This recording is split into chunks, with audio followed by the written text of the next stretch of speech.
everyone, nilqawkom għal-episodju ieħor ta' The Malta Pop Podcast. Illum għandna mistidnin speċjali mid-snin, another mistidnin li ħafna nies ħajja fuq għax basically jekk xi darba mor kon the chances li rajt wiċċu huwa gbar, għax dej basically isu meta beda jeżisti l-Comic-Con dejjem kien qiegħed hemmhekk. Ukoll anke other festivals u hekk dejjem jiddeffes, għax dej jħobb jiddeffes ħafna. Kull event ikun qiegħed hemmhekk. Imma u għandna l-Marcus illum magħna bħala co-host. Say hello. Hello. Għax Dwayne jgħid weekend breakoutesh, which is nice. Ħallina l-art. So m'għandniex direttur. So hopefully fingers crossed everything goes right. Anyway, tlaqna l-intro u nibdew. Mux ħajkonna podcast, kulħadd għandu podcast, il-buċer ta' wara għandu podcast.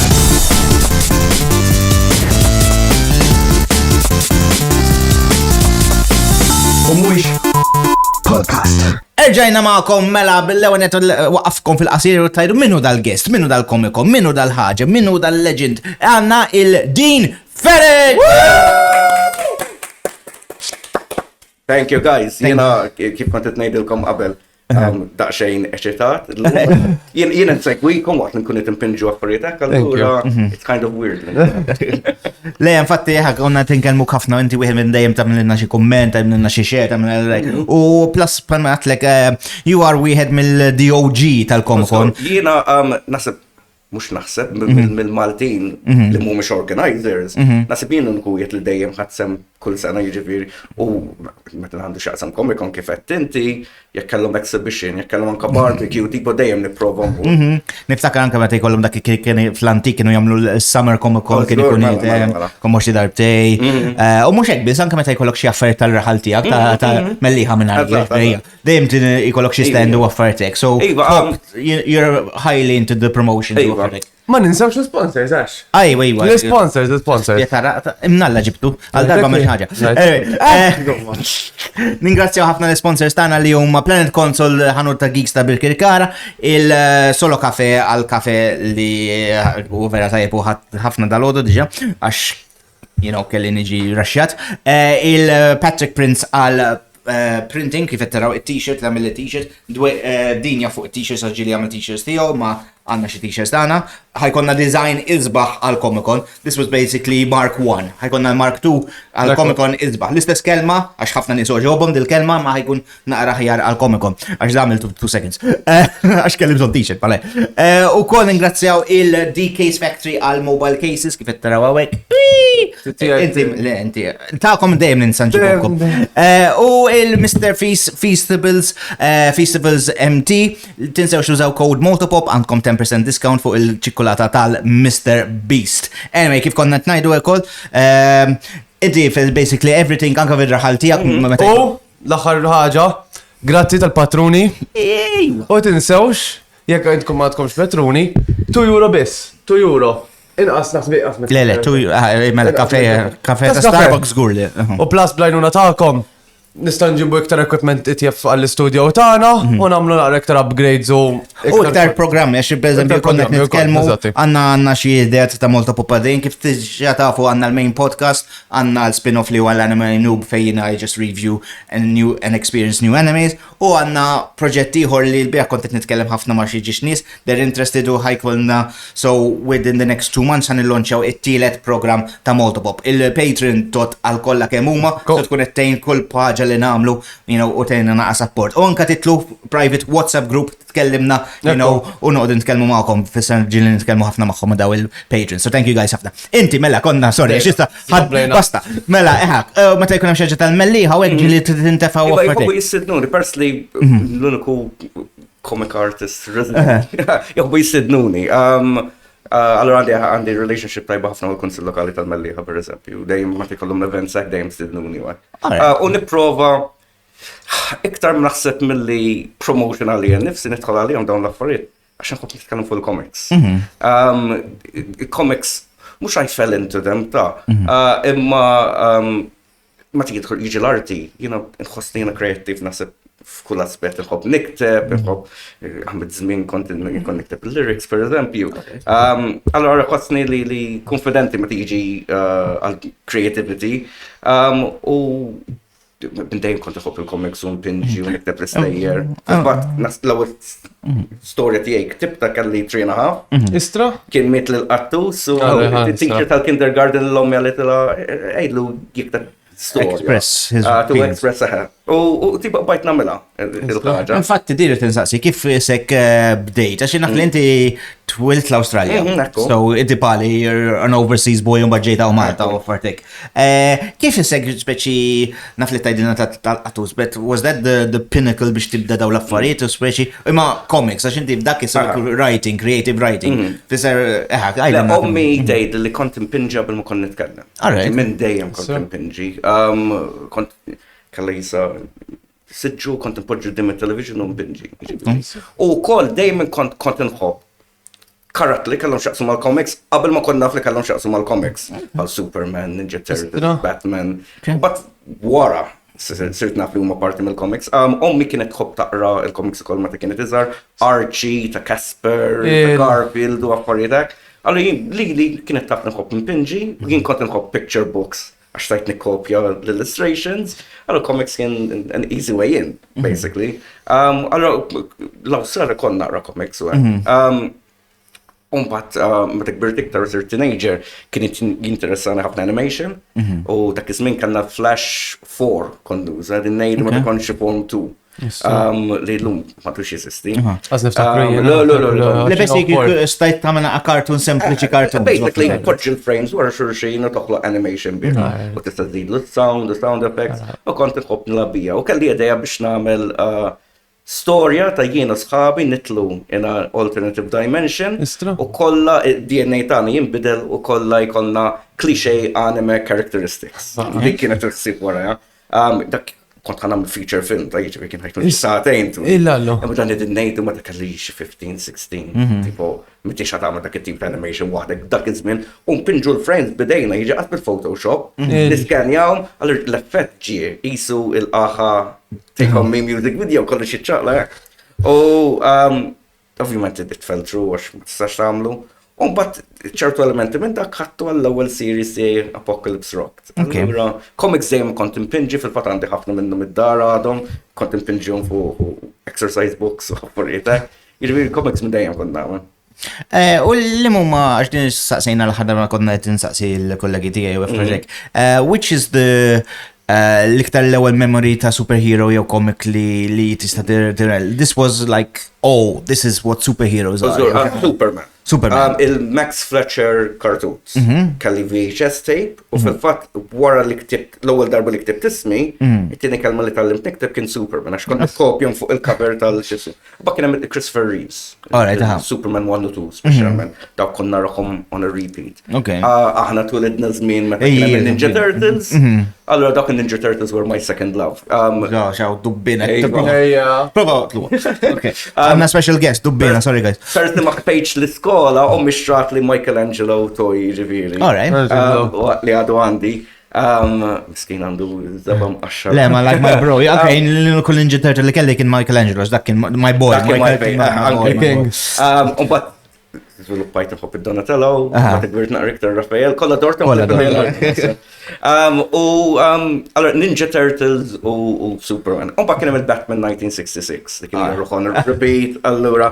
Allora, dawk huma my three main target. Imma Superman, Christopher Reeves, 100% dak kien l-ewwel wieħed. Lejn minn niftakar palek, like when we were younger, speċi Superman was the peak of comic book heroes, fimt. Għax Batman kien silly, dejjem kien silly. Konna naraħma, mbagħad tara differenza bejn tara l-film ta' Christopher Reeves u affartek. Fil-fatt ukoll il-film ta' Tim Burton kien idejjaqni naqra. Għax too dark. Għax ma kienx bħal il-Batman li kien kont inħobb jiena. Tim Burton's one ta' li hemm Danny DeVito ġo fih. Dak il-sequel. Dak l-era, xaq l-istess meta kelli l-ewwel wieħed ħareġ meta kelli 5. Inti kemm għandek żmien? Jien 1985. Mela kellek 5. Għax inħarx f'90s kien kont 9 u niftakar I actually went to the cinema. Niftakar li mort cinema dik meta kien ħareġu Indiana Jones and the Lost Ark. I don't know which one is it. The third one. Indiana Jones and the Criminal Crystal Skull. No, that's the Crystal Skull shitty came one, out. Le, dak 80s ħareġ tamma Last Crusade. Last Crusade. Dakku, 89 ħareġ, 89. Għax ħarġu on that weekend, fisser għet nitkellmu, ma jgħidu daw il-box office u hekk, kienu ħarġu over a weekend, kienu ħarġ Batman, u daw kien hemm xi box ieħor, ma jien kont niftakar. Issa ħadd xi ħaġa peress li inti bħali. Aħna ma trabbejniex bl-anime janqas. Le, jiena anime, I have no recollection għalhekk jiena nidħol fl-anime issa, ta' żminijiet. Jiena jitu sekondarja tħalfi, u maħabba tħabi. Le, jiena meta l-Awstralja nilkun anime li niftakar, krem tnejn li niftakar. Samurai Pizza Cats, li kien tal-ġen. Samurai Pizza Cats huwa cartoon anime Ġappuniż li meta batuħ l-Amerika, ma batux scripts u translations, allora basically għamlu an abridged program. Basically, they invented. Fil-fatt, they got a lot of wrong. Per eżempju, il-bad guy suppost to a fox. Jek id-dovri tara l-anime, tinduna li huwa fox, and he's cunning u xnafina, imma huma għamlu rat, per l-oħrajn huma tatet. Iġi, fimt, għal dak kont il-fissat fuq Samurai Pizza Cats.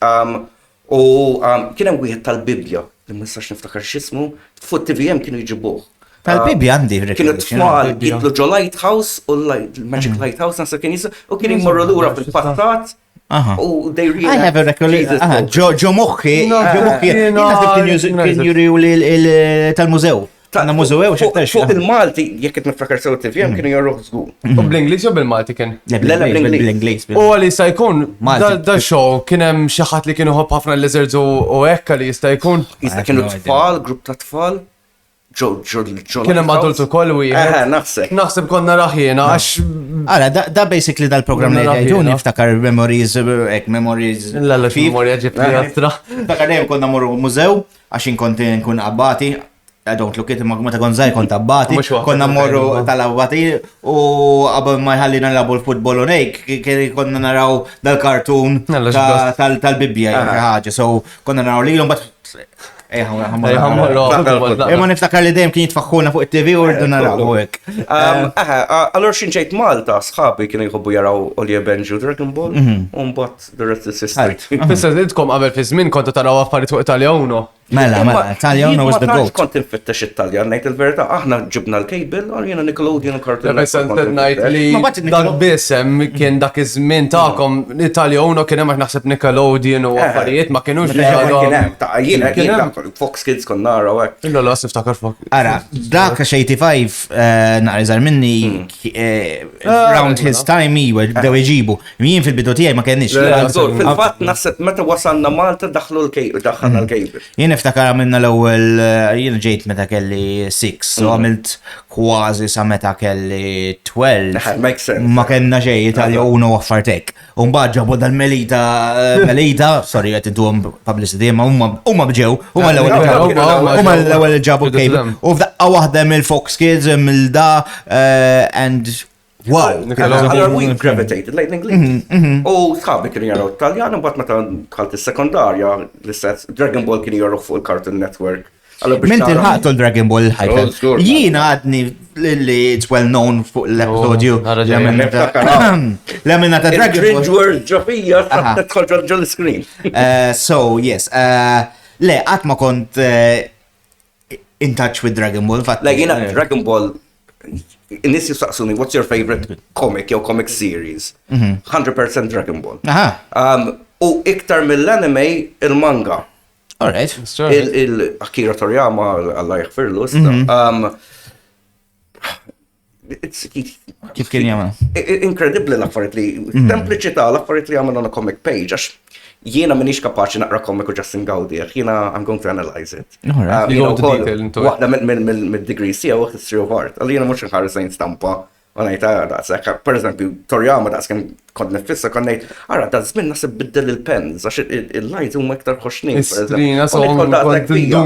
Allura meta tara x'kien jagħmel Toriyama, sempliċità tiegħu, his cartooning technique is incredible. Allora, Ashley, jien nissuġġerilek aqra l-manka. U tibdix minn Dragon Ball Z, ibda minn meta kien żgħir. That's fine. Meta kien żgħir, it wasn't a fighting manga, it was a gag manga. Għax Toriyama beda pala a funny comic creator. Fil-fat, jek taqra Dr. Slump and Arale, li huwa jisu first shit, it's all full of jokes, u breaking the fourth wall, per eżempju, ma Dr. Slump huwa riff of Astro Boy. Mela għandek scientist li jivvinta tifla robot u ħaddieħor ma jaf li robot, basically. And she's super, super strong. U, per eżempju, hemm episode minnhom fejn jmur l-iskola u jgħid l-tfal jgħidula li għandha xi ħaġa nieqsa u din rali ma tafx din il-ħaġa. U jibda jiġġennen jgħid, is it something at the female anatomy? Qatt ma rajt mara mingħajr ħwejjeġ, ma nafx. U it's a whole episode jipprova jiskopri din il-ħaġa. U mbagħad fl-aħħar jispiċċa li kienu nostrils. Hemm mhux ovvja din manga ħadd m'għandu nostrils. That's the whole episode, fimt? Allura Dragon Ball beda ħarira naqra iktar serju, imma it was all full of jokes. Il-problemi. Ma naf minn fejn. Wara l-ewwel saga, il-popolarità ta' Dragon Ball beda jonqos, u ħarsu lejn what was popular at the time li kien Fighting shit. Kenshiro. Alright, okay. That was the biggest manga at the time, Fist of the North Star. U għalu, let's try and be like that. Għalu mbagħad fil-fatt il-Goku kabruħ, għax hu ta' xejn ġibi style kien ipinġi, it was awkward biex jagħmel il-martial arts. But ntafu aktar lejn il-martial arts, but illum il-power struggle, auras. It says about my time, wasanna l-punt fil-episodju fejn aħraqna Maltin ġew kol. Taf li anka Kenshiro qatt ma rajt fajti, so, you know, Jiena, I am Nafu, off the table basically. from here, għax I'm the younger. Xin li zaru jieħeta. Li intkom. Kemm jinforta? Again, Kenshiro write the shitty film, kien hemm shitty film. Dak Live action? Aha, tara Dragon Ball write il-live action u Kenshiro write il-live action, dawk li. Nista' nkun onest ma' ta' live action. Mela, jien konti l-snin qegħdin jgħidu li ħajjamlu dan il-film. U fil-internet kien rumors li Hugh Jackman kien ħajkun Goku, u Jessica Alba kienet ħatkun Bulma, u Jet Li kien ħajkun Vegeta, and it was the whole thing. Taħtux Hugh Jackman illum, aħta minna 20-year-old Hugh Jackman. Għas nimmaġina għas.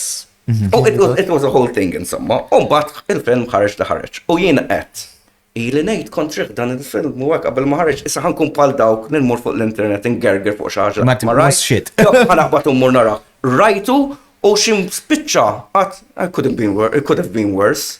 Tipo it was bad, terrible. Yes, it could be worse. I hate it. Imma qatt dak il-film l-immaġinajt ġurasi isn't as bad as dak li tnara. To be honest, jien quite surprised, nkun honest, issa, la qed naqa interess iktar f'Dragon Ball għax wara li qlajtu li ħara l-emmu lawet inħares naqlab. Li Dragon Ball huwa ħaġa kbira, u mhux f'Malta biss, fid-dinja kollha. Jiena kif tawħ daqshekk small budget u ma tawħx interess meta tagħmluh dal-film minn. Għax dak kellu il-making bħala Marvel big box office movie kieku għamluh franchise. No, huwa franchise ta' Ġesu Kristu ta' Dragon Ball. Dragon Ball ilu ħirex minn 1984. Le, ovvja, I know. It's bigger than Attack on Titan. Oh, man. So there wasn't a very live action Dragon Ball like that. Ħanajdek fil-verità. Nasib nixxiq lu ma jkunx hemm. No, there shouldn't be. Għax it's better animated, it's just better. Tifhimniex ħażin, it's cool li taroħhom live action. Anke meta noħdu għas-superheroes ukoll. Jiena nasib meta kont iżgħar kont daqsxejn iktar militant. Imma llum noħodhom with a grain of salt. Pereżempju ta' The Crow, u naf li tkellimna ħafna fuq ta' The Crow. Għadni ma rajtux. Don't even bother. Ħanejlek għala ħanara.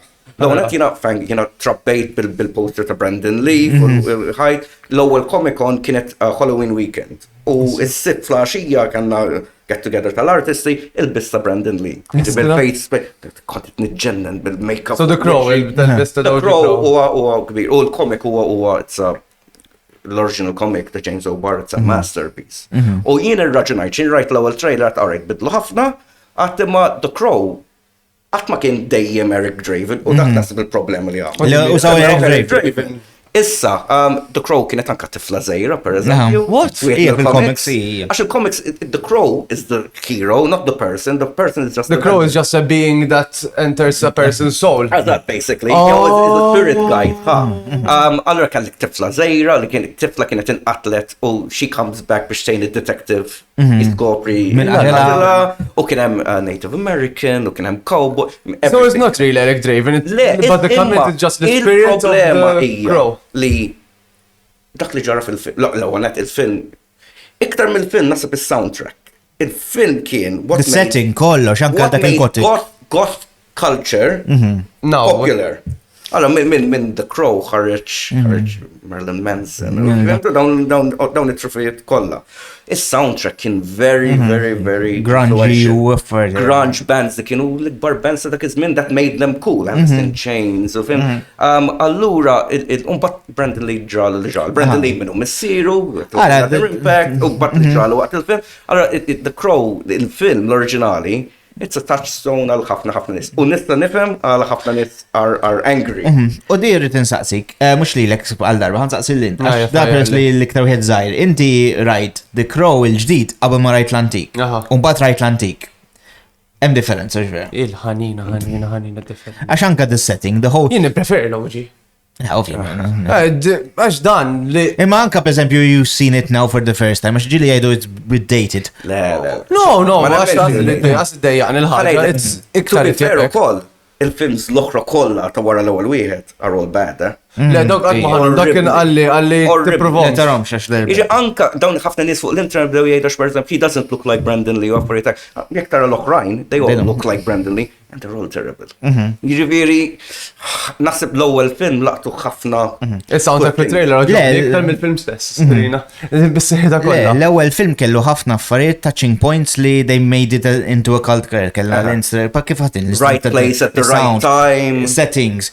Kienet jisa character. It was a comic. It was like I was in a comic, meta dinna naħloġi. L-ewwel comic ukoll l-ewwel comic incredibly għax għandek the real gritty stuff use lisa għand color techniques, use heavy inks u ink splashes u affarijiet. Meta jkollu il-flashbacks u jibda jaħseb ma' Shelley u affarijiet watercolors. They're all soft, they use ħafna abjad, per eżempju, għax ukoll l-istorja, l-history ta' wara The Crow għal ġien ħala u affarijiet ukoll. Għandkom idea? Le, jien li. Lex kienet meditlu l-Spider. James O'Barr kien għamil żmien twil bħala loner u affarijiet kien joqgħod ipinġu waħdu. But he found the love of his life. U fl-aħħar he's happy. Dak ukoll kien adopted u fostering u kien hemm ħafna problemi in his early life. U bat sab this beacon of light. U inqatlet minn a drunk driver. Allora, basically, The Crow. So dan fil-comic ġifiri. No, his life story. The writer. Mela, so that's how it got inspired, mela for them. Allora, but u dam xi 10 snin jikteb this epic sort. U just kien ġol kaxxum tiegħu. Wasn't meant to be anything. U mbagħad qal ħa noħroġ l-ewwel wieħed u mbagħad kien suċċess enormi. U mbagħad ħareġ the whole saga. Le, huwa mela as a grieving process. Biex huwa joħroġ coping mechanism. Il-fatt, il-marra mietet, he comes back for revenge. L-istess storja, baldan. Ara, jiena fl-opinjoni tiegħi dal-krom isom għamluħx il-ġit li għamluħ.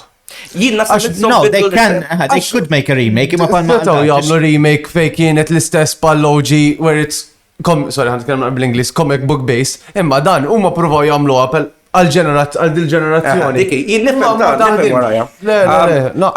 Il-problema ma tejkollok dawn l-affarijiet u dawn il-kumpanija din jipprovaw jġibu nies ġodda.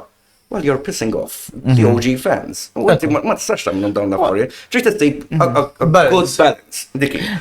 Allora qed tista' tagħmlu easy u miflok tagħmlu goth. Derek Draven tamlu emo.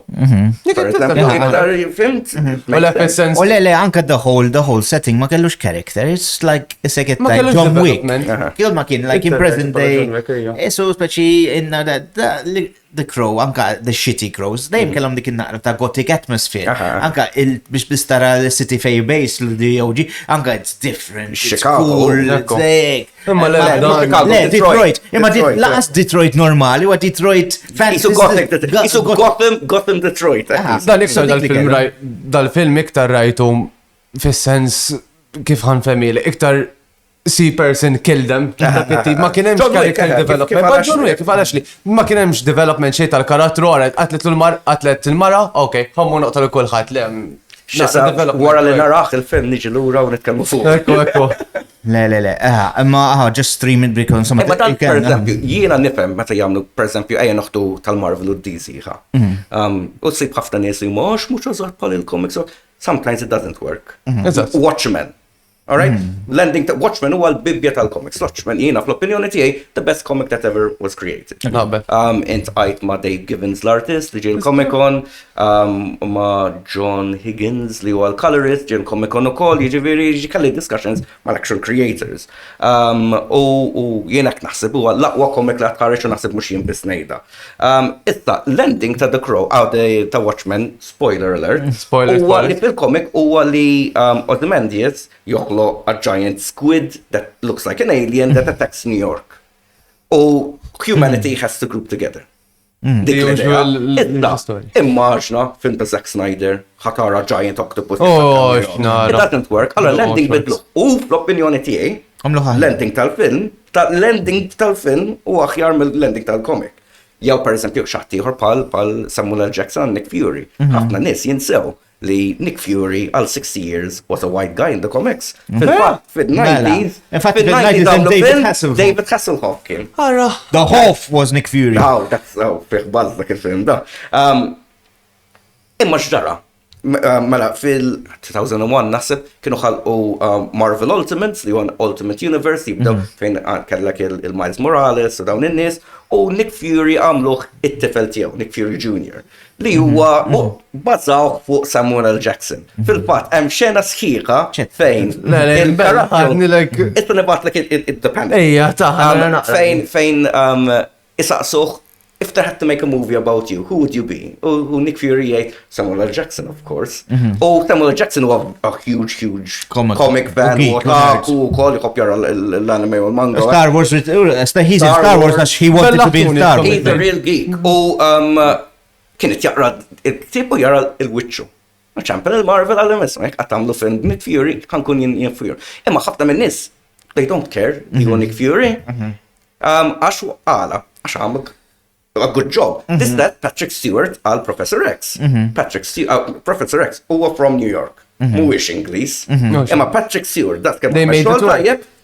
Allora jiena nemmen meta jkun hemm tibdil, anka jekk kultant it-tibdil jkun daqsxejn political motivated, kif qegħdin naraw ħafna speċjalment Marvel u Disney, jiena naħseb if they do a good job about it, no one will care. Eżatti, laqwa li they get it right. If they get it right u qegħdin fl-ewwel ħaġa trying to give an entertaining story, imbilli waslu messaġġ daqsxejn politiku, mhux ħanejt ma jdejjaqniex sa, imma it's fine. All right? It's all about the job. Għax anka pereżempju fil-comics tiegħi. Infatti ħarti nsaqsik fuq il-comics tiegħek. Minix overtly trying to get a political message across, imma jekk tista' minn taħt u ma jeffettwalek x'is-story on a whole. You guys shocked me, ġifieri, ma kontx naf kelli idea li Nick Fury huwa missier ta' Miles Morales. Nistgħu nagħmlu an episode sħiħ fuq comic book movie. Aj ma għax. Le. I'm shocked, ġifieri, as f'moħħi ħsibta li Miles huwa tifel ta' Le, mhux Miles. Le, kienu fl-istess universe. All right. So ma kienx imma related to him. Mela sorry. Le, Nick Fury is Samuel L. Jackson version biex nifhem what was retconned kien it-tifel ta' the original Nick Fury li kien Sergeant Fury fit-tieni gwerra dinjija. All right, so it's basically the same, mhux the same person. Fil kif orawna in the first fil-comics ma kienx, kienu different universe, different person. So tħawat jena fej Miles kienet tifel tiegħu. Le, ma dak ma m'għandux jasa. M'għandux jasa mara tħawat mela. Sorry. Different universe ħajkun hemm Miles Morales u kien hemm dak. Thor ma kienx Alla, kien a guy with a magic belt. Ejja kien hemm provaw jagħmlu a totally different universe. Għax xieġilek bil-comics, il-comics ilhom għaddejn. Get stale about sometimes. ħafna snin. Allora jekk jiena a new fan u nixtieq naqra il-Marvel jew DC, minn fejn ħanibda? Jekk jiena rrid naqra Batman, ħanibda minn 1938. Allora Marvel qalu, let's create a new universe. Nibdew minn one, ħalli who wants to jump in, jistgħu jiġu hawnhekk. U għalhekk ħalqu dan il-universe. U ħadu liberties b'ċertu karatteri u certain things stuck u daħluhom in the main universe. Pal Miles Morales, per eżempju Nick Fury u kif inhu. But they had to retcon. Mela għandna 60 years l-istejjex ta' dan Nick Fury, so he's a different guy. X'ħan għamlu? Oh, Nick Fury Jr. That's it. U marza dos. Le, ma di ħaġa vera, you got bat punt li huwa tajjeb, għal meta jkun għal meta jkun isek ġdid, trid tidħol fil-comics hija dejjem diffiċli. Biżemmi jien inħobb ħafna comic books u anke meta kon żgħir għatlek inħobb il-Batman and this shit. Ma meta kont Disney actually rrit naqra comic book, ġej dubju l-Batman ħana. Għalek man għaxfef to get into. Tibda minn volume 1, tispiċċa volume 25. L-unika comics li kont rajt kien l-ewwel darba kien fil-librerija tal-Belt. Naħseb ħafna minnek. Mill-librerija tal-iskola l-Awstralja. Niftakar immur hemm jiena u kien hemm il-ktieb ta' Joker, ta' Batman The Killing Joke. L-iskola? The main university. Imma l-iskola kellek dawn Le, niftakar kellna ċertu kodba hekk l-iskola aħna li jiena tnajt tal-Belt. Tal-Furjana biex niftehmu. Jo, u mbagħad kien hemm comic ieħor tal-Joker li kien vera dark, ġifieri bloody u dark u ħasadni li literalment vera ġobni. U nixtieq nerġa' nibda comics imma kif qatt inti naħseb manga qed Taf nissuġġerixxi jiena għall-comic fans. Jekk tixtieq tidħol with Marvel and DC, le ħanqasek jiena nara ngħidu Batman. Mela jiena ħobb il-Batman, ġaj għandek rough idea tal-origins jara m'hemm tibda minn day one. Tmur online u tikteb best Batman stories. U tara l-listing. U ħafna minnhom kienu semi Dark Knight Rises. U jkollok dawn il-listing. U tgħid ħanibda b'da.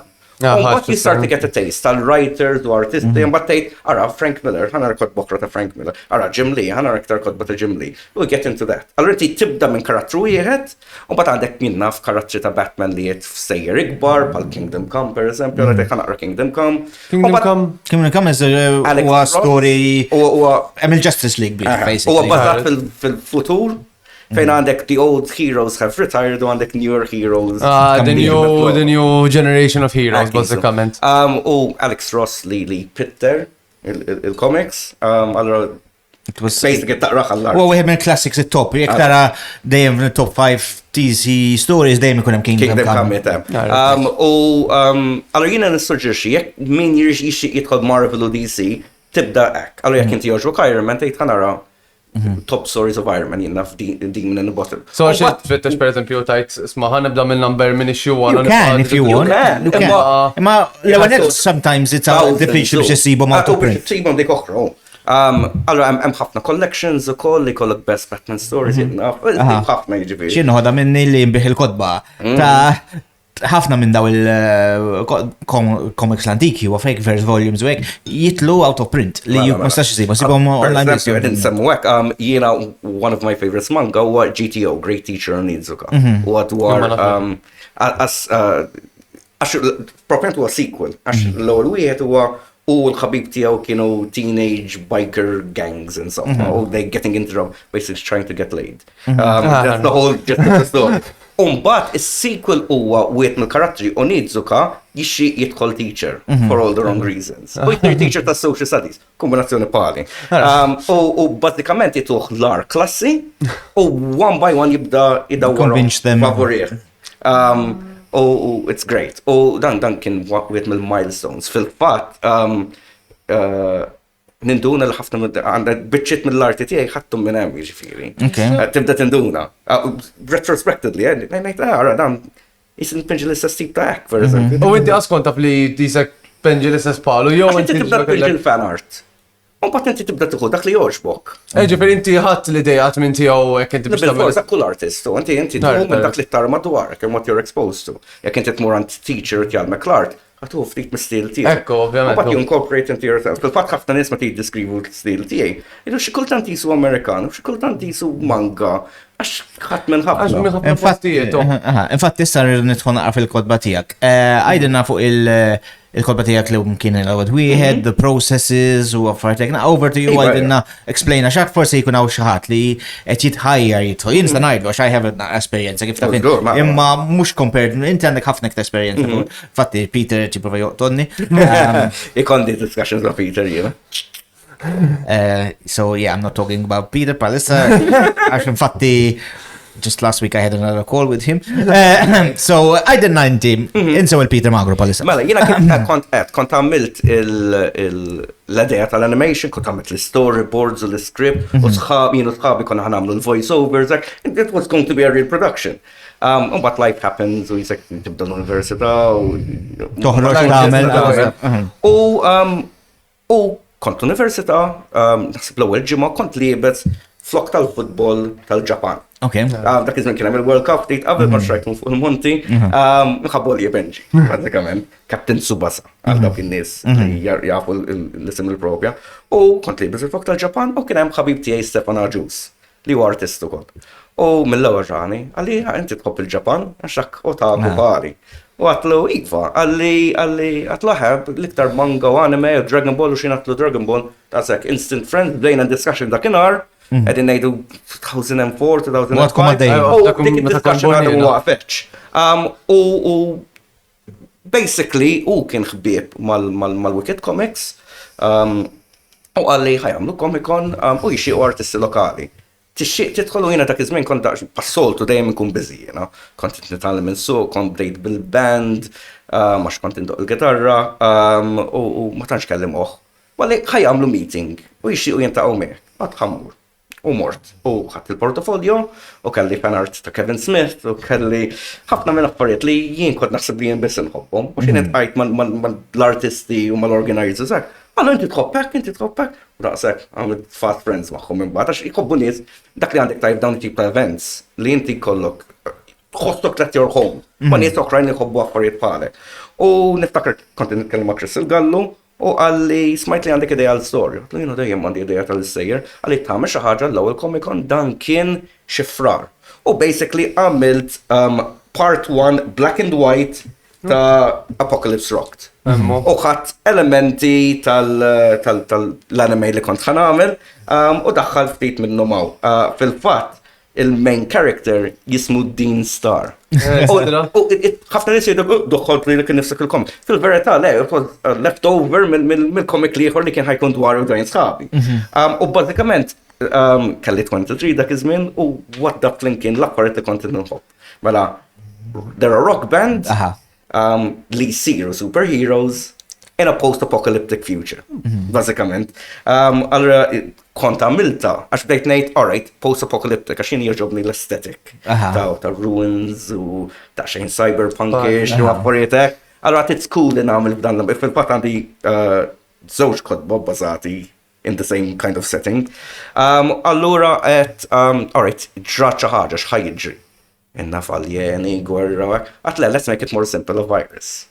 Virus ġiet, għatlet 55% tal-popolazzjoni, l-axħar act li għamlu l-gvernijiet li sabu a cure, il-virus tal-et imma the world is in ruin, basikament. 10 snin wara, it's not a joke anymore. Le. Għatta nittejdu li, pal-COVID. Anyway. Mbagħad, basikament għandek dan li pre-virus kienu rock band. Baqgħu ħajjin għamenu? Baqgħu ħajjin, mhux kollha.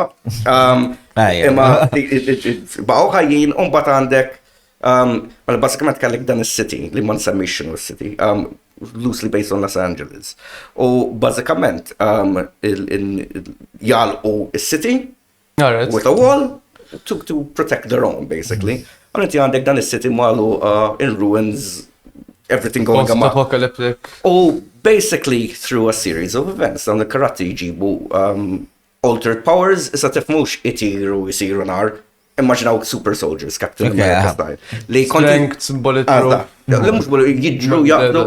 Li kont inspirat minn TV show jismu Dark Angel. Alright, jien niftakru. Ta' Jessica Alba. Her breakout role. Li kont fissat fuq dak il-TV series. Mux naħabba Jessica Alba. Stajt, veri. Insomma, Jessica Alba work. Dik kienet il-main reason imma. Kif fakkar il-poster taħħa ta' fil-kamra. Growing up. U insomma, basically jidġi xi ħaġa u kienu ħajibdew jużaw il-powers tagħhom to gain from the city, mbagħad jiġi xi ħaġa li ġġelhom with great power comes great responsibility. U il-bad guys huma nies li kienu in the same predicament, imma flok għażlu ħadd tajjeb għażlu ħażin. So they were bad guys, they got powers and became worse. Bażikament. U mbagħad għandek il-love interest li huwa bands l-oħrajn u għandek this whole trying to save the city aspect tal-isir. U let's say l-ewwel nofs li kien l-ewwel nofs l-ewwel ktieb, black and white, il-printer tiegħi kien inkiser dakinhar u qed nibgħat lill-ħabib tiegħi Paul jipprintjahom li jibgħat il-ġurnata qabel l-ewwel Comic-Con mort id-dar tiegħu ġbarthom u bajt sejjer il-belt u kiena ġast żewġ kopji ġast għax I've always written stories. Għatma kellim udjenza frasi, u nisblew jaqraw, bdew joġobhom, bdew jitku fil-postiet li suppost għandhom jitku, għata I can do something about it. Dak iż-żmien ukoll kellek comic artist Maltin li bdew actually joħorġu l-kodba tagħhom ukoll, u bejn titkellem magħhom, bejn titkellem ma' independent comic artist li jiġu minn barra u dak huwa xogħolhom. U jisek tibda titħajjar. U qed alright ħa nagħmel part 2 tal-istorja u intek il-kulur u nagħmlu ġok tip wieħed. U fil-fatt dak huwa Apocalypse Rock Part 1. Unbat, bejt naħdem fuq part 2, li part 2 huwa 2 chapters ukoll fih, għala 4 chapters and everything, 2 books. Which is the main storyline. U għandek għazzat, u għandek jispiċċalek ħarira open-ended. Jekk xi darba fil-futur titħajjer. Titkomplih. Naf kieku kif għand inkomplih, ma m'għandix pjanijiet għalissa li qatt inkomplih. U fil-fatt jekk qatt inkomplih naħseb għal redraw l-ewwel wieħed. Għax nagħmlu nista' nagħmlu iqsar għax dak iż-żmien kont ġejt il-Comic-Con, kont ili ma naqra comics snin. U mbagħad kien hemm il-comics għal-beħ u xrajt xi 100 worth of comics. U mbagħad rġajt ħalt fihom. U mbagħad tibda taqra u tgħid mbagħad tibda nagħmlu differenti jekk. U isek tibda titgħallem on the go. Fil-fatt dik waħda ir-raġunijiet għala nagħllem in-nies kif jagħmlu l-comics ukoll. Għax jiena kollox waħda fil-fatt jekk taqra Apocalypse Rock Part 1. Illum I cringe xi kultant, mhux bħala storja ta' iktar bħala art style u page layout, sa' knajtar kieku sajt għamil tek, u sajt għamil content zitek, għalla kieku għad kalli noħroġ sequel, ta' ras, nasib il-pinġi redraw l-ewel wieħed. Kien suċċess.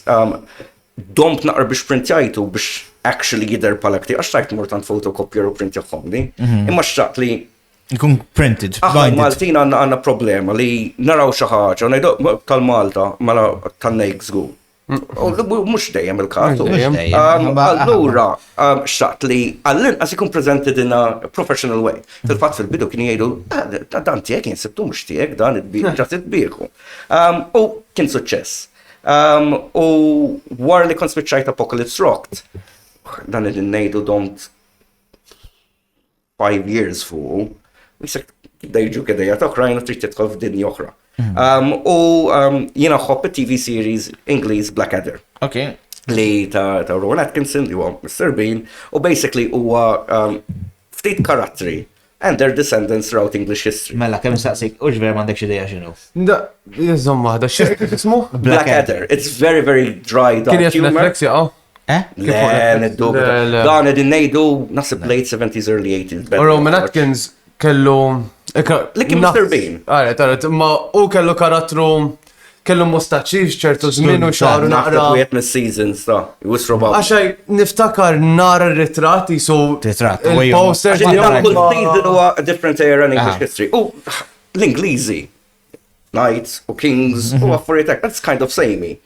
U bdejt ngħid kieku jagħmlu xi ħaġa bħal-Malta għandna varjetà enormi għal beda il-xismu tiegħi.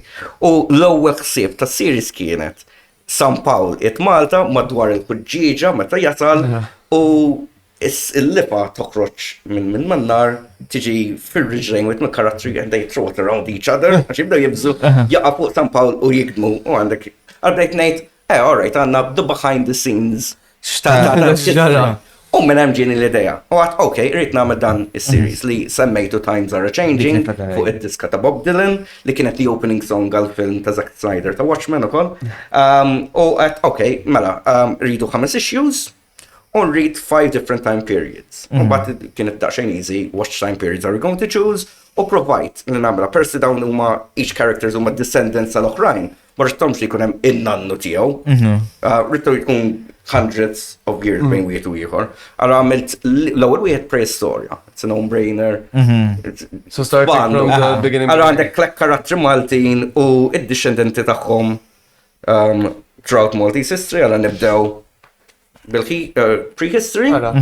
Issue 2 għamiltu r-Romani, allora bil-Miġja ta' San Paul pala il-backdrop fil-fatt Sanlu għawet mill-karattri per eżempju. Li issue 3 għamilta fi żmien il-Kavallieri. Issa so it's in time period. Issa dan kien daċxin interessanti għax Għax dejt ngħid ħanarġa nagħmel ieħor fuq l-assedju l-bir, tipo kemm hemm nassejjer fl-assedju. Issa għandna recent news ta' Mel Gibson. Allora x'nista' nagħmel? U Caravaggio l-artist ġie Malta u ħarab u ma nafux kif. Allora ħanagħmlu dak it-time period. Issue 4 World War II. Obviously, bil-forsi tiddaħħal World War II. Fil-fatt il-karattri għandi fuq il-flok huwa wieħed mill-karattri li der fil-ktieb. Fil-fatt semmejtu lajn, dak il-qudiem għandi storja għalih. U l-aktar wieħed qed irid nagħmlu fil-futur. Allora nizzat l-right post-apocalyptic, valletta u qegħdin ġo fih. Allora l-idejat minn hemm bdew jiġu. Huma heavily researched historically. Allora jiena għamilt ħafna kważi sena riċerka qabel ma nibda u Alla jbirek Malta għandna ħafna, anke mort fuq is-sajts innifishom, nieħu ritratti pereżempju tal-kavallieri mort l-arkivi nazzjonali u l-curator qed idawwarni u nasi dak ħadu pjaċir għax il-Gran Mastru ta' żmien Caravaggio kien Winjacort. L-armerija għandhom l-armatura ta' Winjacort. U Winjacort huwa very, very underrated pala. Because ngħid qatt nemmuh, dejjem la Valletti jew xi ħadd. Winjacort għamel l-akwadotti, kien il-person li ġab l-ilma lejn il-belt. U kien il-Gran Mastri li għamel impatt kbir Malta. L-ekonomija kienet tajba x'għandha ħafna minted coins ta' żmienu, il-Maltin jidher li kienu jħobbu għax ħafna kienu jħobbuh il-Maltin. Ma kienu xoħbuhom kollha l-Gran Mastri. Allura nasu ħadu pjaċir li ħanamel fuq Winjacort u pereżempju bdew jgħidu li inti 1607 ħadkunu. Le tagħmilx dawn ix-xwabel, għamel dawn għax dawn kienu ta' dak Le tawni huge help. Allura they're heavily researched imma mhumiex kodba dokumentari. Fan xorta. M'intix qed tużaħħom għall-iskola biex tagħllem, imma alla forja lejn l-aħħar tal-istejjer dejjem nikteb minn fejn ikun ġibt l-informazzjoni, il-kodba li għamilt, ċertu affarijiet li biddilt, pereżempju nafhem xena minnhom fl-ewwel wieħed tal-preistorja fejn ikun qegħdin slacking off people. Tabak ma kienx daħal Malta dak iż-żmien. Allura does it make sense? Però ma kienx daħal tabak dak iż-żmien. Le, dak from the Americas, allura dak kien ngħidu Baroque era, dak tabak lejn l-Ewropa. Nispetta l-Malta biex ikollhom naqra tobbak dak iż-żmien. Imma dan ngħidu 6,000 years ago ma kellhom. Smoke free ġifieri. Herbal forest. Herbal, probably herbal. Imma mhux suġġett li. Imma pereżempju għandi ċajt oħra li jkunu qegħdin jipprotestaw waqt li qegħdin jibnu t-tempji. Qegħdin tibnu too much development on wait, a Neanderthal took my job. Neanderthals kienu ilhom inqatgħu hundreds of thousands of years. Jiġifieri hemm dak it-tip ta' ċajt, pereżempju għandi ċajt oħra fil-Times Are Changing Part 3 tal-Kavallieri fejn irridu morru Sant'Angelo to break out Caravaggio. U iċ-ċajta li kelli frasi kienet written pinġi xena għala Batman 66. Li bażikament they scale. U rrit jagħmlu crossbow bażikament. U fil-fatt il-curator tal-armerija għalli crossbows kienu nqataw dak iż-żminijiet, kienu ġab il-gunpowder u affarijiet u għalli imma nifhem iċ-ċajta tiegħek and it's funny. U żajtek jiġifieri. Make sense, ta' ġifieri, technically make sense. Wara tal-ktieb nikteb li tipo I made this as a joke, allora kienu nqataw nispjega kif spjegajt lilhom. Allora min jkun iħobb il-history, għax inti fax, inti tmur fuq Google tikteb Night Sword, titlalek sword twinġilila. Imma kieku jiena persuna bħali li nifhem kan id-dejja u ma jtinix. U xi kultant anka just for a panel li jew tnejn indum nagħmel riċerka u affarijiet u fakkar mill-aħħar sħabi jgħidu word tagħmel daqsik. Tkun accurate as possible u hekk biex. Imma jiena nieħu gost nagħmel dan ir-riċerka u affarijiet hekk allura nieħu ma nafx. Tkun sense of pride. Għalija tkun worth it. Worth it. Mbagħad wara l-switchajt Apocalypse Rocked ma tantx kelli idea x'ħan nagħmel u kombinazzjoni George Mallija li huwa godfather of movies comics kien ġie Comic-Con minnhom u għalli int ħadd tisma' xi ħaġa dwar is-Satar dat. Ittlila Satar Magazine. U għadt okay. U fil-fatt ftit wara ħarġu li ħajjarġu jagħmlu relaunching tas-Satar Magazine għax kien waqaf. Lu għaddej minn 1970. Kellek fl-iskola jew Sata. Mela, basically, Starter kien magazine li beda in the 1970s, 71, 72, għax ridu joħorġu, kellek ħafna kodba bil-Malti għall-adulti, kellek ħafna kodba bil-Malti għat-tfal iż-żgħar, imma jisu primary and secondary school age, ma kellekx daqshekk. Allora, qabdu l-ikbar ismijiet, bażikament, ta' awturi Maltin minn Oliver Frigieri, għal Trevor Zara, u bażikament kienu jikbu stejjer li hum mirati for school children. U kellek ħafna artisti u kittiba kbar illum li bdew Mis-Satar. U jien l-ewwel komiks Maltin tiegħi rajthom ġewwa s-Satar għax speċjalment meta George Mallija kien l-editur kien idaħħal ħafna komiks ġo fih. Kienu bdew komiks Satar li kienet għad separate magazine komiks biss. Allura dejjem xtaqt nkun parti minn dik l-istorja. U kelli idea kont dejjem ngħid meta nirtira nikteb ktieb dwar l-esperienzi tiegħi bħala teacher. Oh, it's very interesting. Meta ġid li din l-idea tal-Starter għax ma nagħmilx ftit minn dawn l-istejjer ġu dan il-comic strip kaħ ngħidu l-hekk. Issa as such mhumiex comic books għax huma a few pages. Allora jiena basically huma l-allima u l-istudenti tal-kulleġġ san xi ħadd. Li basically huma short episodes. Allora joħorġu fis-Satar meta joħroġ is-Satar u jkunu bejn 1 page to 4 pages stejjer. Allora jkunu short episodes. Allora iktar comic strip mill comic book għax comic book nifhem iktar storja. U l-istejjer huma kollha inspirati. Jew meta jien kont student il-liċew Mikel Anton Vassalli tal-Ħanda. Jew inkella meta jien teacher. U għandek dan il-grupp ta' studenti li they're my avatars bażikament. Allora inti għandek grupp tal-istudenti li hemm 8 studenti u ċertu teachers wieħed minnhom Jiġbaħna għali. Il-biċċa kbira meta jkolli bżonn xaġet każina tiġi wieħed mit-teachers nagħmlu jiena. Imma minnhom li huma bbażati fuq real people, per eżempju, Surmat u bbażat fuq Ronnie Attar li kien is-Surmat tiegħi. Per eżempju, u nies li marru l-Ħanda dak iż-żminijiet jarfuh jiġifieri.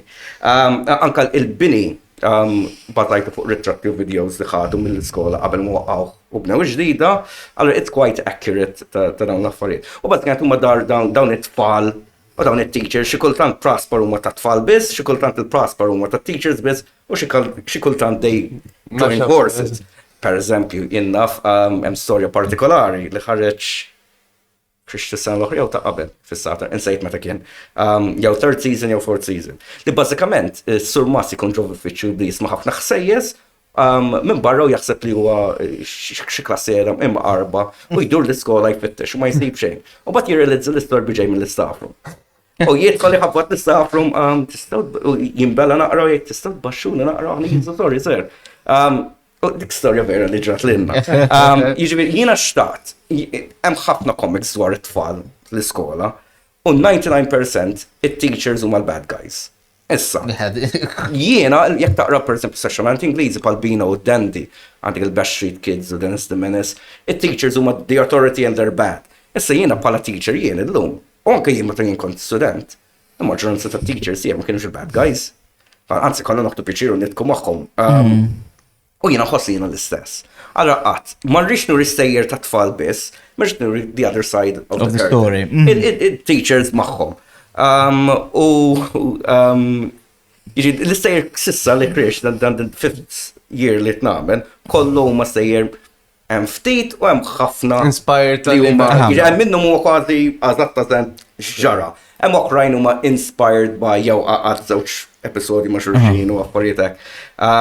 Allora, kollu ma inspirati minn ġrajiet vera, ġifieri, u fil-fatt sħabi they get a kick out of it. U xi kultant intaqsi lilhom, inkom tiftakruh li ġara hekk ukoll. Iva, u xi kultant jgħidu, u mbagħad konna qednek, ħaġijiet tajba din, u naqra fil-komik. Jiġi sħabi jgħinuni biex niftakar ukoll. Jien għadni close ma' sħabi ta' sekondarju mal school friends, ġifieri. So basically l-aħħar ktib li ħriġ tista' kien kien dak Bażikament li għamilna għadna l-ewwel sentejn ma' xulxin. U għamilna extra stories biex dak li kun araħħom ġas-Satar, jkollu xaġa extra, plus fil-ktib tista' tikteb mhux 3 pages biss, tista' tagħmelhom 10 pages, 15 page. Għal longer format stories. U dak kien l-ewwel wieħed. Bħalissa qed naħdem fuq it-tieni wieħed jiġi volume 2. Li ħajħorġ dal-Comic Con? Suppost. Suppose. Imma lemmi xin dik il-mira. Rrit norqot inqas. Kun ma fadal 3 ġimgħat. Fadal bess isra. Like 3 to 4, like 4 weeks. Ftit iktar minn xahar. Insomma, imma lem. Emmek naslu. Naħseb sa mux next week ta' wara, inkun lest.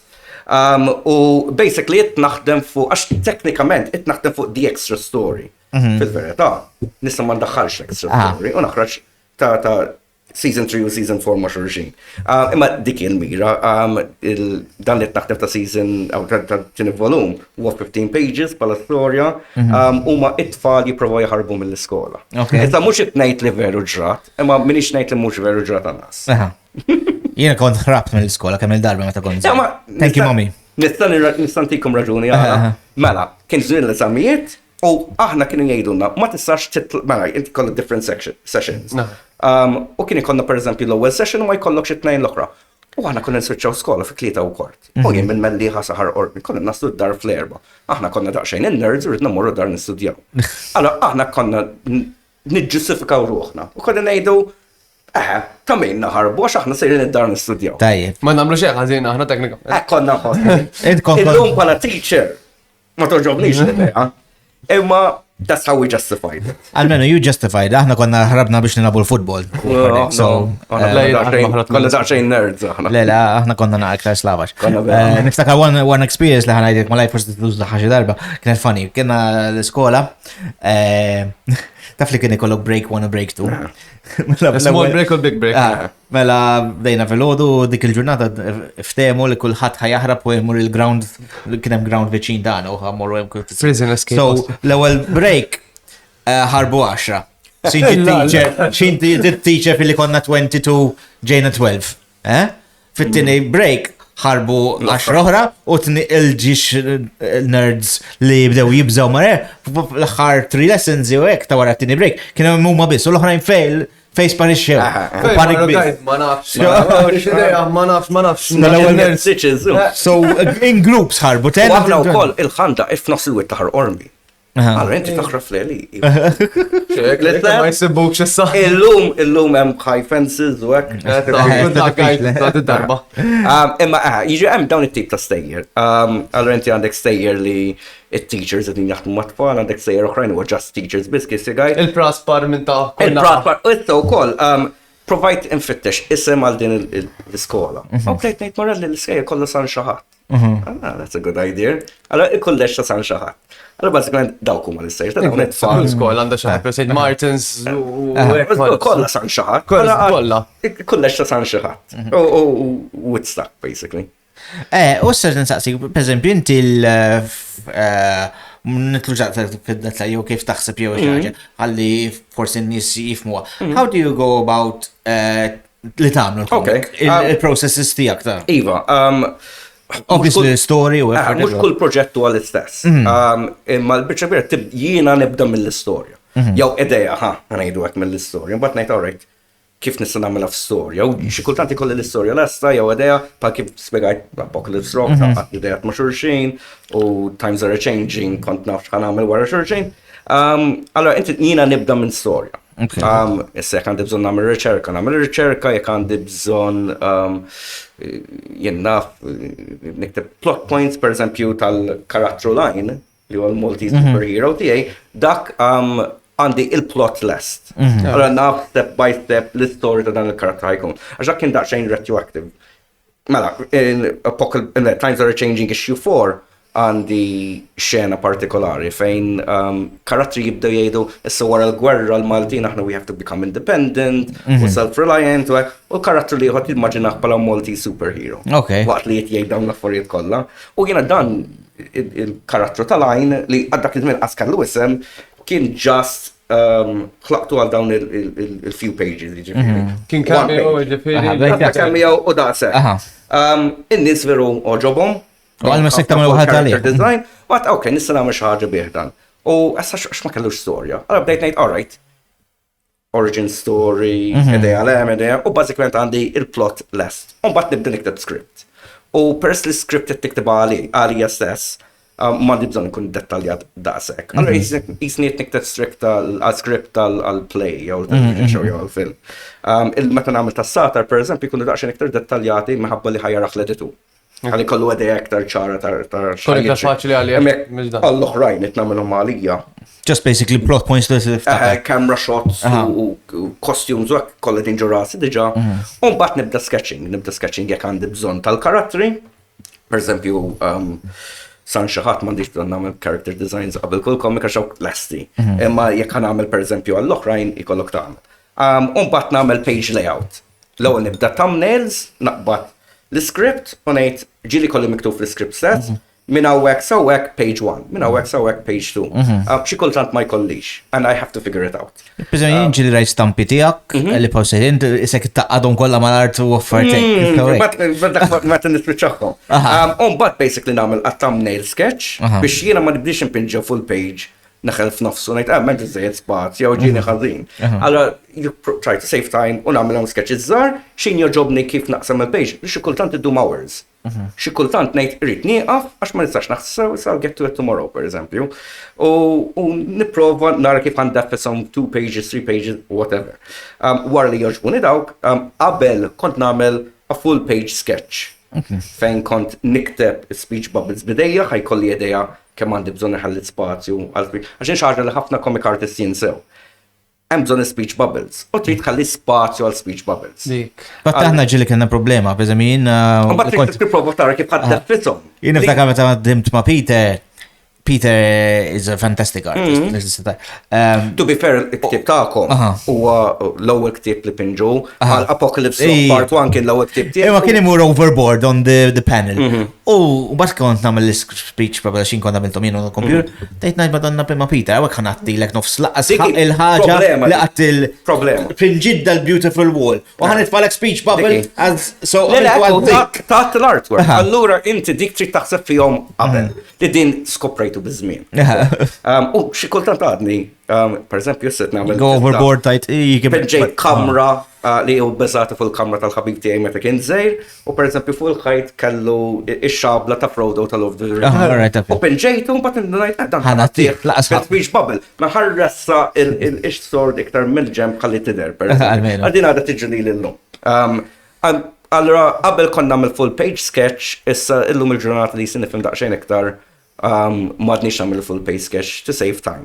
U nibda issa jiena naħdem ħaf traditionally u ħaf digitally. Nagħmel l-ewwel nibda pencils, u mbagħad ngħaddi kollox blinka, ovvjament dan ħadd iskenjahom u linkat il-rizbaħ imprint mill-li laqas. Alla vorja hemm artists li jħalluh laqas jiġifieri. U nagħmel linking, issa jiena linking sit nagħmlu. Tracing paper bażikament huma jkun art tracing paper li naqbad il-karta fuq my original pencil drawings and I ink it out. Issa nuża ink pens li different sizes. Għalli jekk nagħmel outline ħajkun medium size pen, jekk nagħmel dettalji ġewwa jkun small, per eżempju, għal inti you get depth. U għal dettalji żgħar affarijiet hekk. Mbagħad wara nlessi kollox niskanjahom u dak li qed inti tal-istampi. Dak huma meta nlessi kollox. Titfa' kollox mal-art, rajt. Kollha mal-art ikolli nitlob xi siġġu biex nieħu. Mbagħad niskanjahom u l-complement Photoshop intihom il-kulur, speech bubbles, sound effects sirt nipprova nagħmelhom bidejja. Ħajkun parti mill xi kultant tara comic. Tinduna li just a font placed over the artwork. Imma nies bħal Frank Miller per eżempju idaħħal il-sound effects huma parti mill-artwork stess, all integrated. Allora jiena sirt nagħmilhom jiena bidejja ħalli l-ewwel qed ikunu just not another font.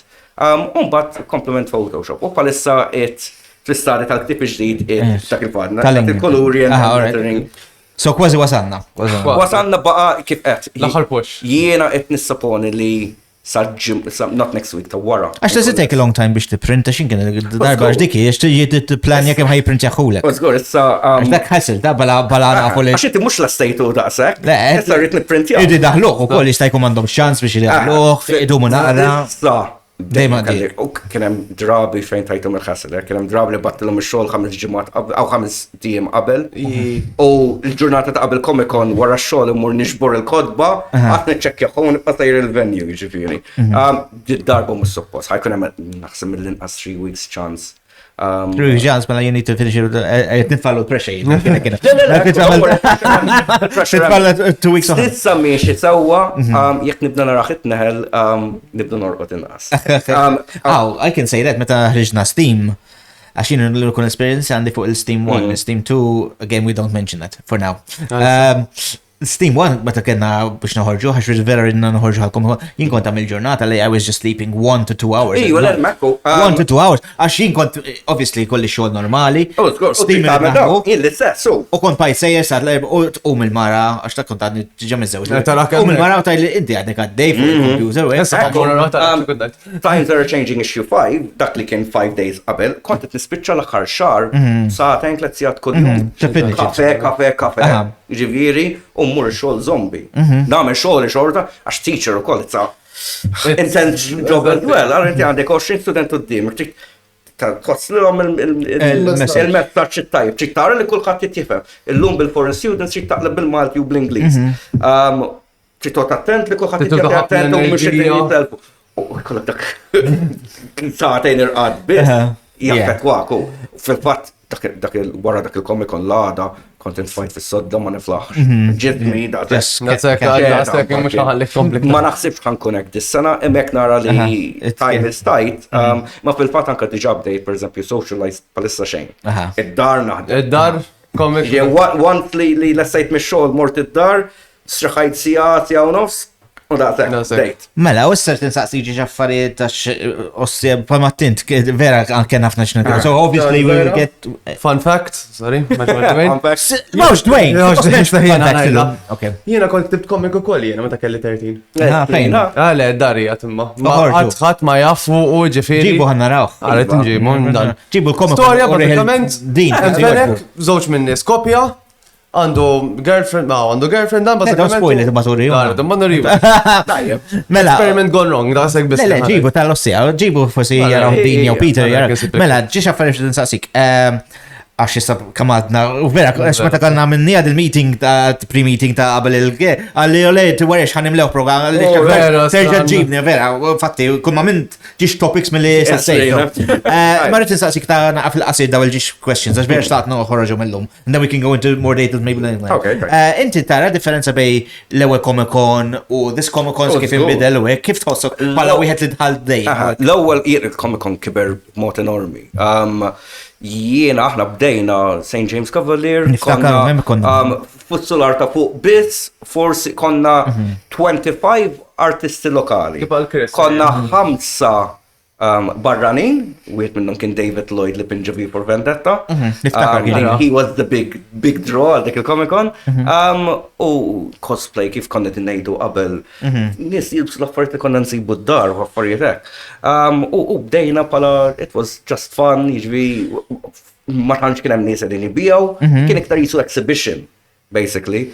U mbagħad fil-bidu konna ngħidu Comic Con kien jgħidu għalx comedians intom.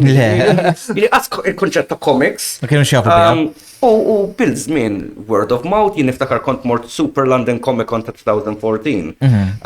U niftakar nitkellem mal artisti barranin u jgħidu Yes, we have a Comic Con. Malta, I've heard about it. X'huma bejnietom dew jitkellmu wkoll. Niftakar Frank Cho comic artist Amerikan li dan pinġa Savage Wolverine, ħobbi pinġi nisa.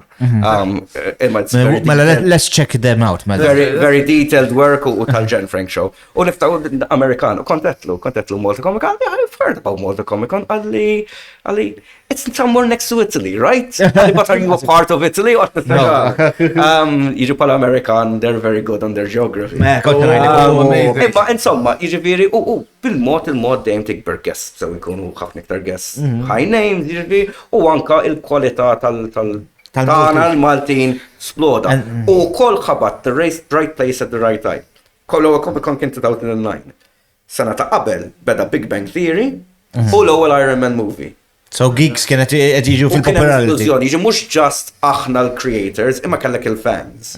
U everything became mainstream u sploda. Il-Comic-Con hemm ħafna change of venues u Fatti anka d-darba different venue. Fil-fatt d-darba per se jkun venue ġdid, I'm a bit. Mhux għax tiġi bored mill-venues l-oħrajn, I'm become samey. L-istess post, l-istess nies, l-istess fans. Imma ħajkunu post ġdid li I think it's a very different, a very cool venue leading. Issa ħansaqsik ukoll sub-question fuq di li tkun naqa forsi maybe controversial. Jekk ma trix tu rispost, taħseb li tilfet naqra l-karakter tagħha ikonna ġi iktar mainstream? Inti għandek the good and the bad. Għadin xaġa li niddiskutu aħna u kol bejnietna. Li meta konna eżar, you're a gang, you're rebels, alright? This is ours, alright? U meta jitlu outsiders, din insibu ħafna comic fans u għak in general, ta' jiġifieri, li tipo, issa fan inti, jini li fan minn 90. Jinajda di, għax jinajda. Tħossa xi kultant. Jinajda di, għax jinajda konti nara Deadpool qabel ħarġ il-film. Enti mill-film? Jien konti naf Deadpool. Żmien, għalek. Naf 10 years qabel ħarġ il-film, jiġifieri. Għal inti tħoss ċertu protectiveness għal dak li tħobb inti, bot jiġi dan ġdid u minn għalih li Iron Man u Robert Downey Jr. u dak. Imma fimt, għal inti tħoss dik il-naqra xi kultant. Imma bat l-istess ħin ngħid, jien niftakar, nmur il-Junior College, nixtri l-manga u kont immur fis-siġar biex naqraħum. Għax kont niski nur li jiena Taqra l-comics u l-manga. Ħadd ieħor they're making out u jiena hemmhekk naqra GTO. All right? Fimt? U kont ngħid affarijiet daqshekk tajbin u sbieħ kif ħadd ieħor ma jogħġobhomx. Illum il-ġurnata qegħdin il-kontra. Illum kulħadd jieħu dawn l-affarijiet. Allura jiena dak il-ħaġa li xtaqt meta kont żgħir. Għax hemm nies ġodda li nista nagħmel jiena dawn in-nies ġodda ngħidhom hija veru Robert Downey Jr. Iron Man. Ma kont taf li John Romita Jr. kiteb din l-storyline. Allora you can help them get into it. Dan jista' jkun it-teacher in me speaking. Imma naħseb aħna comic fans Edit daċċejn toxic. U jiena online, specialment, nobody hates Star Wars more than Star Wars fans. Ija l-għarri.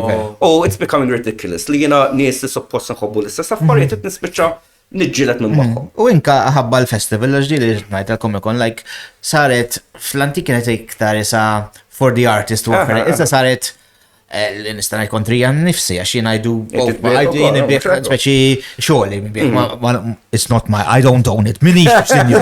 Żgur. Imma xogħli huwa li nbieħ il-comics. So naraħħa li saret iktar about selling stuff milli kienet tal-art. It's part and part. Imma jekk dawk il-ħwienet ħajbijaw jien mhux ħanbih iktar ukoll. Jiena kull sena sejr dej jiżdiedu. Għalli mhux xi ħaġa tajba li nies jiġu biex jixtru. Allura għandek forsi daqsxejn the pureness intilef forsi, imma fl-istess ħin irridu niftakru li fl-aħħar mill-aħħar jiena mhux qed nagħmel just. You want to make money. Jiena anke jekk ma naqlax flus, xorta ħankun qed nikteb il-comics. Imma making money is a plus. Nieħu pjaċir. Alright, nieħu pjaċir li jiġi xi ħadd u nixtri nbieħlu s-sett tal-kodba.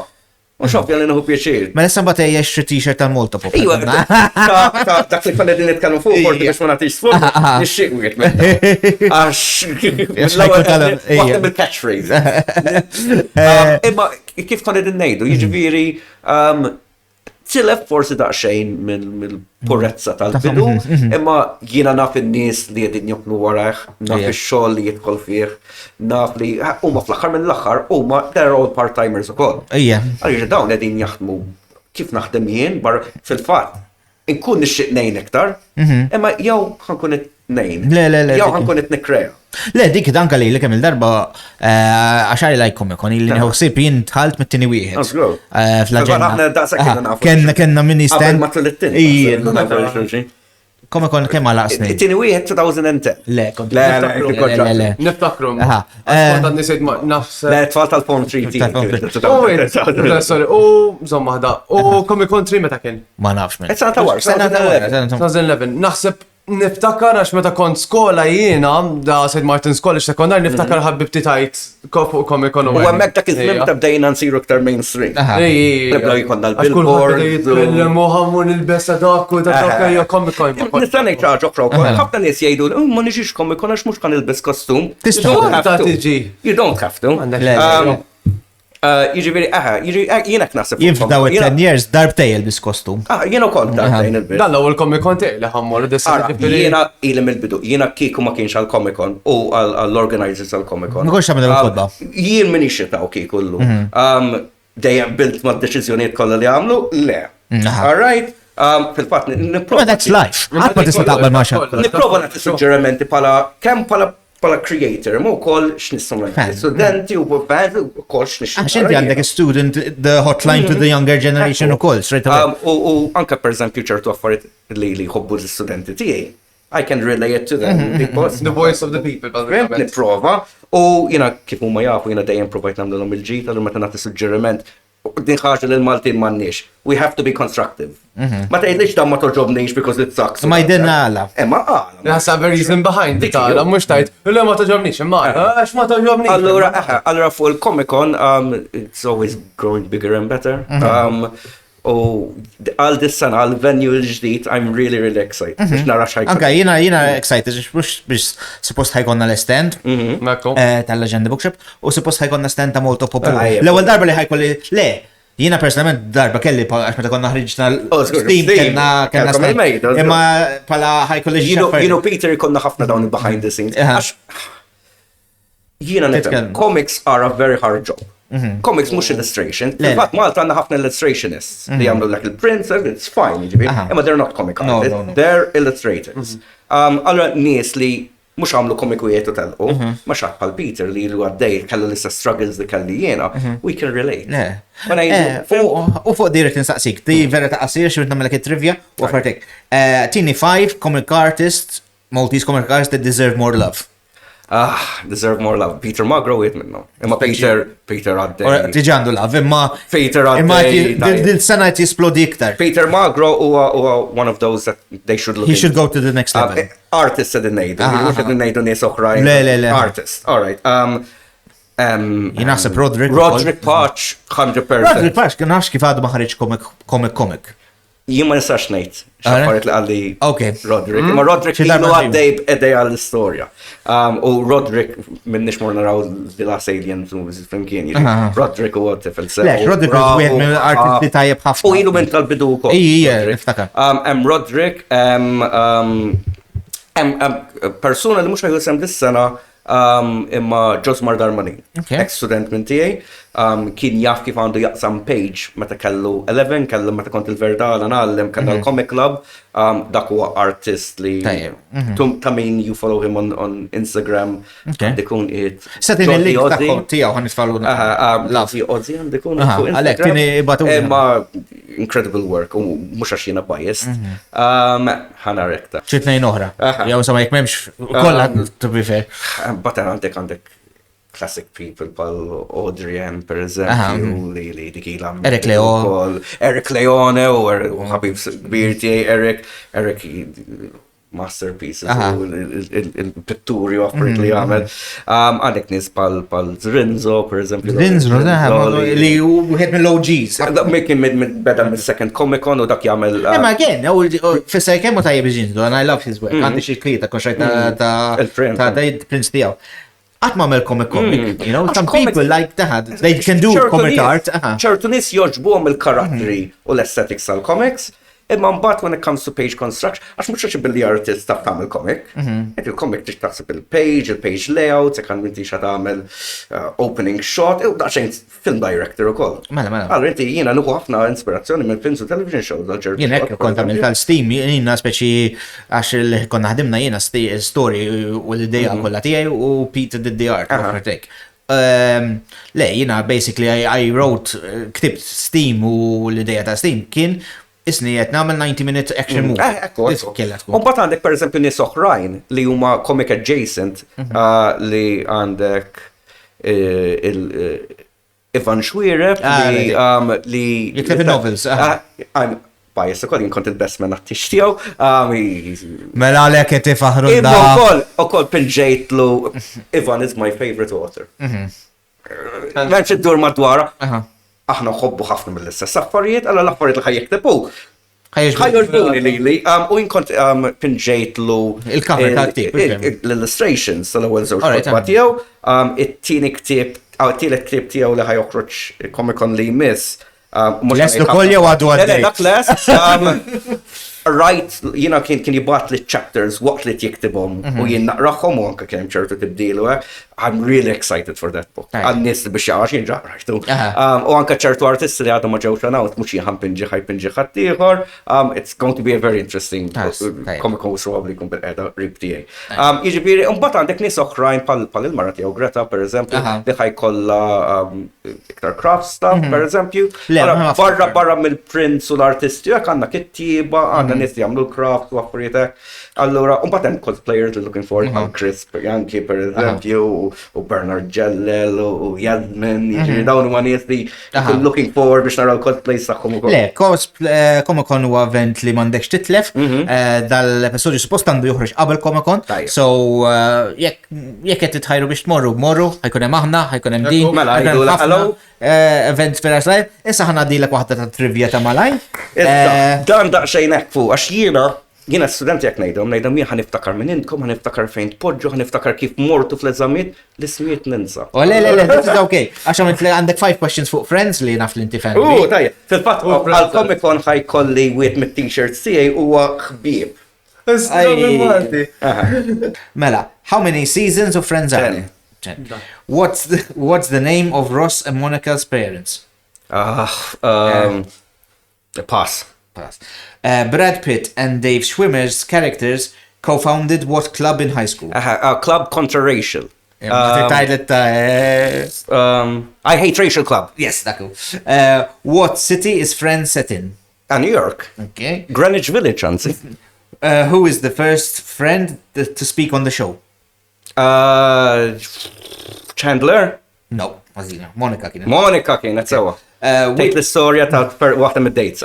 Which actor played Peacemaker? Edward Cena. Yes.